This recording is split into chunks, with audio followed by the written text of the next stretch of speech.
Okay, then, Sam, away we go.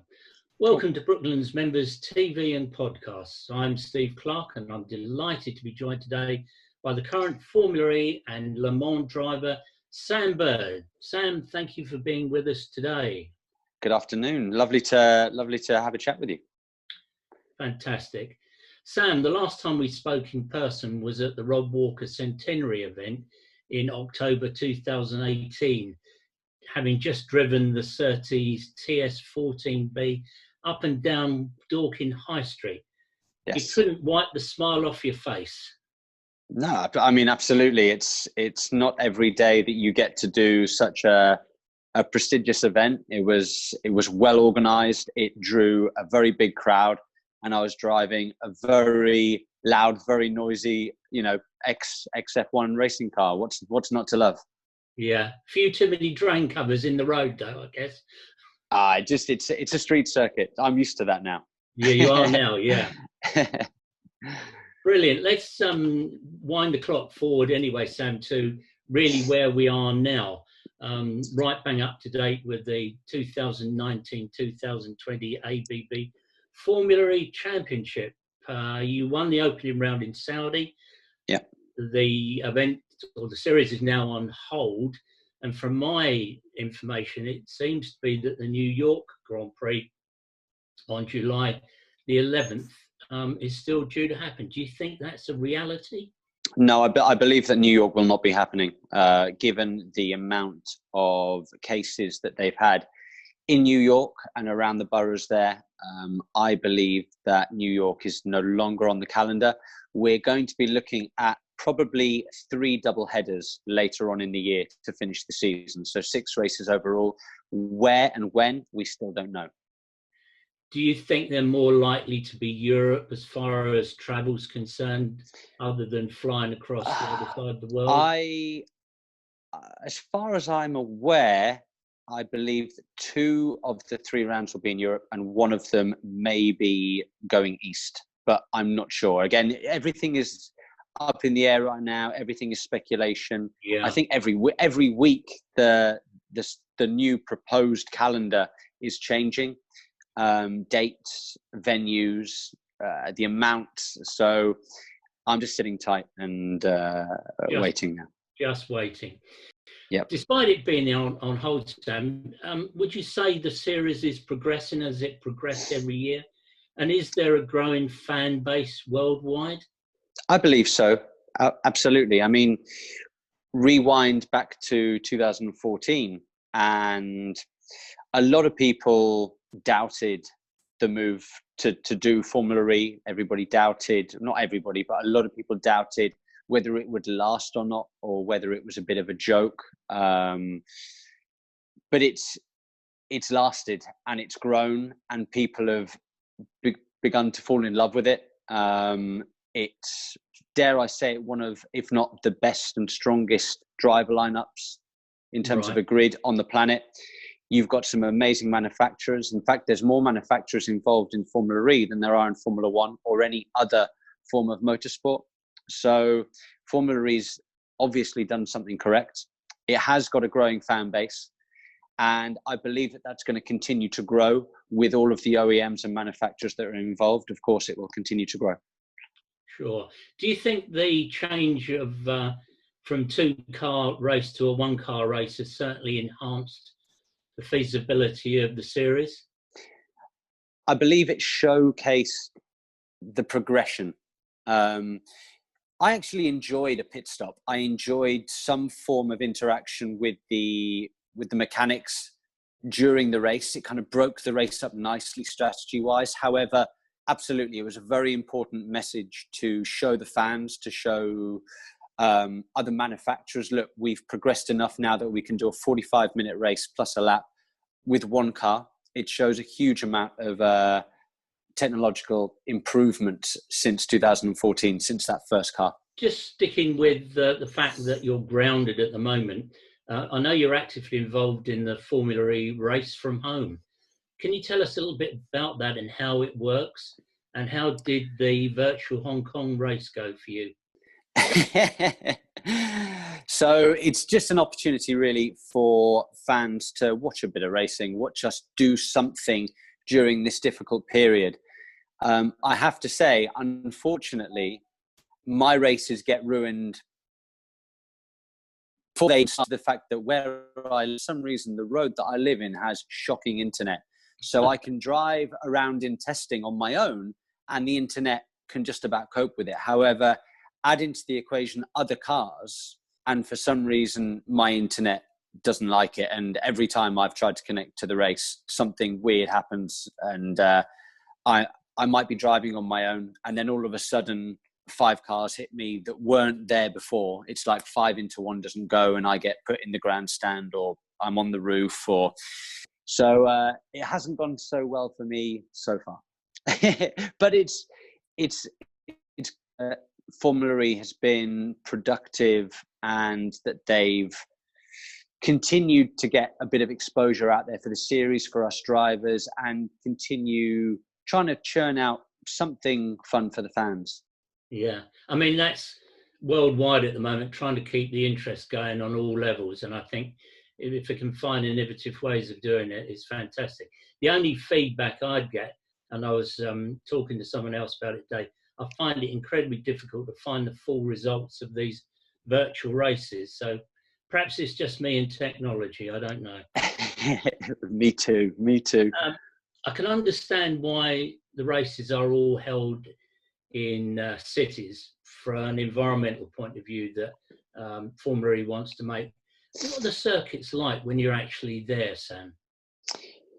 So the whole Alejandro's master plan, along with Jean Todt at the very beginning, was to take Formula E to the heart of the city centres, because firstly, you put the cars on a track like Silverstone, and the first thing people are going to do is compare us to Formula One, which is totally unfair. Of course, the Formula One is a lot.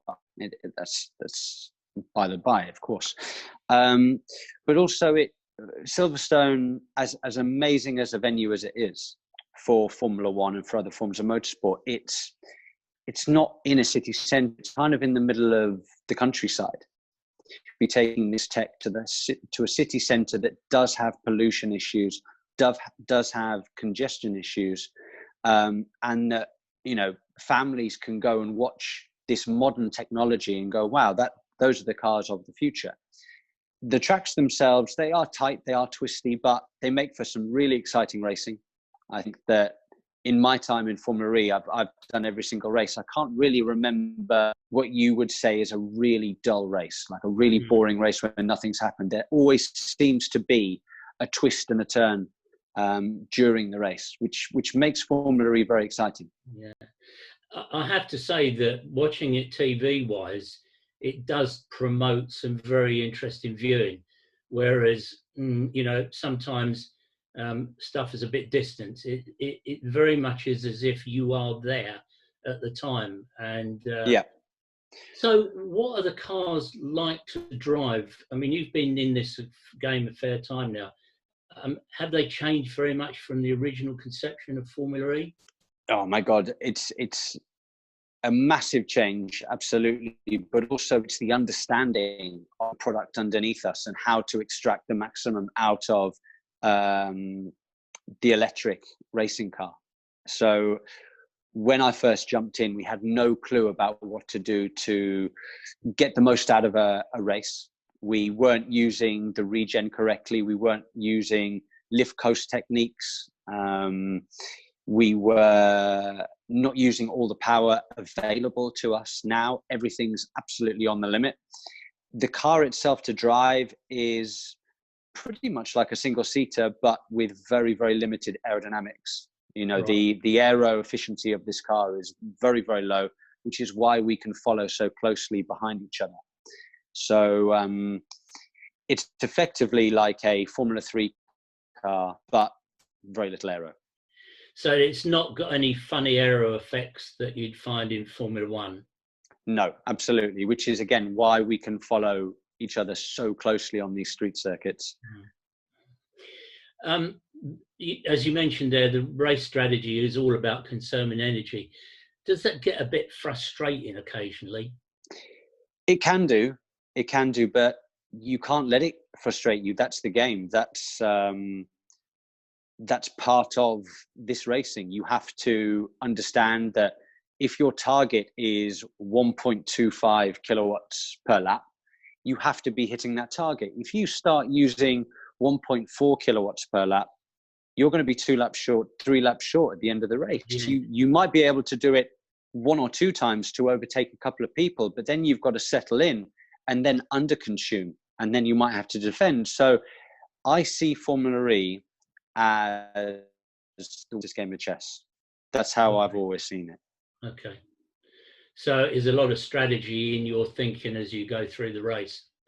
Absolutely. I mean, in other forms of motorsport, you're purely thinking about going flat out. However, in Formula E, I've had to open up an extra bit of capacity in my head to think about strategy, what I might be doing, how I be more effective with my energy saving. Can you consume less but go faster? So I'm no longer just thinking about how fast I go. I'm thinking about other things as well. Just turning back to the series of events from a driver's point of view and from a spectator's point of view, which do you think have been the best venues? I mean, certainly season 1, I loved going to Battersea. It may not have been the best track, but to see 15,000 people there, cheering me on the podium when I won season 1 in London was unbelievable. I think it was massive for this series to go to Paris, Rome, and New York. Yeah. I've been fortunate enough to win in Rome and New York. I haven't quite done it yet in Paris. I've had pole positions in Paris and podiums, but no win yet. So that's one that I need to tick off. But some major cities on the calendar. I guess you would have been at Le Mans this year. They've changed the date until September. Do you think you'll get a chance to drive? And if so, what are you likely to drive? So the second question should be quite simple. I should be driving in the Ferrari 488 GT Pro Car alongside Davide Ragon and Miguel Molina. So that should be a done deal. There is a contract in place, and I have re-signed with them. So that's great. I love driving for Ferrari as a brand. To put on that red suit and go and do battle at Le Mans feels very special. Again, when it happens, let's see. I mean, I think the plan from the ACO and the FIA is to get a race done in September. Yeah. And then contractually, my Formula E commitments supersede anything to do with the WEC currently. So I'm just really hoping that there are no clashes, because to do Le Mans is very, very special for a racing driver. It's a race that happens once a year, and every time you do it and you don't win, you just can't wait to go back there again the following year. You know, a year is a long time for a racing driver. A lot can happen in a year, and it takes an age to come around again. But that week is very special. How long, I mean, you're a professional driver, so how long does it take you to adapt to going from Formula E electric powered car onto a circuit like Le Mans for 24 hours? Does it take you long to get back into that groove? No, it takes 1 lap, maybe less. It's not an issue. You know, I have my Formula E thinking, and I have my World Endurance thinking. They are completely different. So there's not much I can take from a tin top GTE Ferrari and take over and transition to a Formula E car. So the fact that they're so different means that it's actually quite easy to jump from one to the other. If there were similarities, maybe it might be a little bit more difficult actually, but the fact that they're so vastly different, it's very simple. Well, I wish you well if things work out calendar-wise, that you can keep all the plates spinning. Will be brilliant, and we'll be watching every move. Thank you very much. Just talking about your career, as it turned out, I mean, I don't know if anyone really plans careers these days, but has it turned out as you expected it to? Do you know what? No one's ever asked it like a question. So I'll answer it as absolutely honestly as I can. You know, growing up as a young driver, you have a dream and a target that you want to achieve, and that's to drive in F1. And then it's not just to drive in F1, it's to be competitive in F1. Then it's to get podiums in F1, to win races and to win world titles. And that's what you dream of growing up, watching Senna, watching Schumacher, then watching, Lewis thing. And I was involved in that world, obviously, from 2010 to 2014, heavily with Mercedes as the reserve driver. To not get a chance when you're so close is a really tough pill to swallow. And it took a long time for me to accept the fact that I'm never going to be a Formula One racing driver. I was only ever going to be a reserve driver. It's difficult. However, I've been able to be a highly successful racing driver in other forms of motorsport. Yeah. I'm paid to do what I love. So there is a massive amount of satisfaction in that. Not everybody can say that they get paid to do what they love. There's still plenty of things that I want to achieve. I do want to win Le Mans.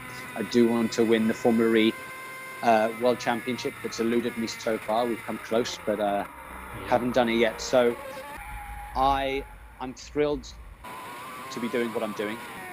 The big one eluded me, but I'm delighted with what I'm doing right now. And there are absolutely no regrets with the journey that I've been through over the last sort of 10, 15 years. It's been up and down, but that's life. Mm-hmm. Indeed, and especially at the moment. So who can tell? Just getting quite personal about things. Did you have a boyhood lifetime hero? Were they from motor racing, or were there other sporting environments that you respected and wanted to be like? Yeah, growing up, I had many sporting heroes. I love sport. You know, it's not just motorsport that I love. I can appreciate all forms of sport. I mean, Muhammad Ali. For some reason, I attached myself to Mike Tyson because I thought he's this kind of enigma, ferocious character that I used to love watching. Roger Federer, Michael Schumacher, Ayrton Senna. And then football, you look at your Messis and your Ronaldos of recent. But back in my day, my hero was David Beckham. I wanted to look like him. I failed spectacularly, but I tried. So, yeah, but I was really, really fortunate that I got to work with one of my heroes, Michael. I worked with him from 2010 to the end of 2012 and learned so much from the great man. Yeah. And we became good friends. We would hang out together. We'd go for dinner together. We actually went skydiving together one morning in Montreal, which was interesting. We party together. The first person that would text me on my birthday would be Michael. Wow. The first person. So yeah, I say that with fondness and obviously in sadness as well with the current situation that he finds himself in, which is very, very sad. Hopefully there'll be some positive news at some point in the future, but we'll see. Absolutely. I know you went to Millfield School, which is renowned for its sporting capabilities. Do you think that enhanced your love of sport, or was it there already?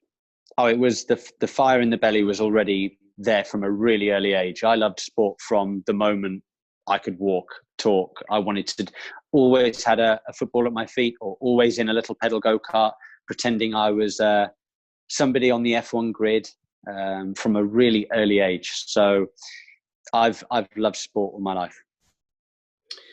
Sam, thanks for your time today. It means a lot to our members. Without them, Brooklands would not survive, especially at this important time.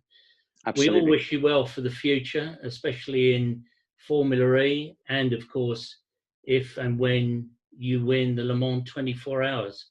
So fingers crossed. Thank you for your time, and take care and stay safe. Thank you very much indeed. Thank you. And I'll be paying a visit to the Brooklands Museum as soon as this is over.